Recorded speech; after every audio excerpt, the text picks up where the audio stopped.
need some help with my hard flips.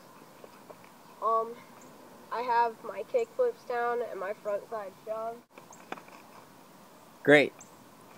So when I first see your kickflip, it looks pretty good. It looks like you could work on your flick a little better, just in terms of flicking it out a little more. The common problem with hard flips is it either lands upside down or it lands like behind me like this. Cool. So the reason I say that about your kickflips, especially since you're sending me this video for hard flip, is that a hard flip is a pretty difficult combination that involves the kickflip. So you have to have your kickflips really, really, really down. And your kickflip was good, you landed it clean and all that, but in order to do the hard flip, you got to have that thing like amazing. So here's one thing I wanted to point out on your hard flip. So you pop the board with your back foot fine and you do the front side shove it motion. And then I want you to watch your front foot. You may not even notice that you're doing this, but your front foot goes straight to the ground, which is one of the biggest common problems with people just learning kickflips for the first time. So when I saw that, I went back and looked at your kickflip. Your kickflip is not bad, but it could be flicked out a little more. But now look at this frame right here. Your foot is on the ground and your board is still in the air.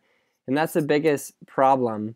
Now, the error and the thing that makes hard flips so hard, I mean, they're not really hard, but the thing that does make them hard is it's hard to get your front foot above the board and out of the way. So I can see that your problem is flipping the board, but getting your front foot actually to go up. It's kind of a very awkward feeling, and you have to kind of get used to popping the board and having it flip in between your legs, kind of in this strange around your front foot motion. It'll become much more clear when I show you my shots of it. Yeah, you see right there your front foot just got in the way of the board and stopped it from flipping. And then on this one, I believe your front foot goes straight down. There you go. So that's not a bad way to practice just doing the flick.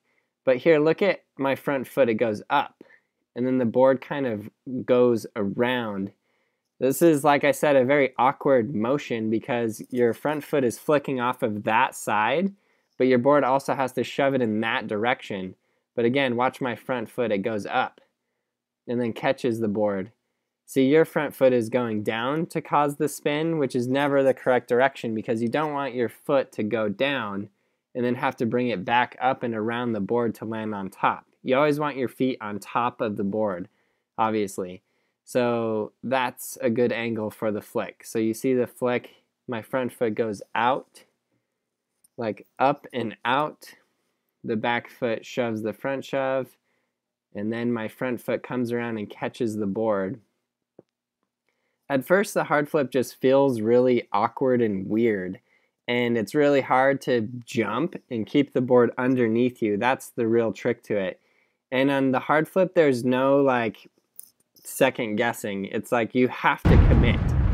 So yeah, I highly, highly recommend mastering the basics of skateboarding before you guys move on to any of the harder tricks because of things like this. If you really, really, really have your kickflip down, the hard flip, varial flip, and 360 flip are all gonna come a lot easier. So click the red annotation and get skateboarding made simple.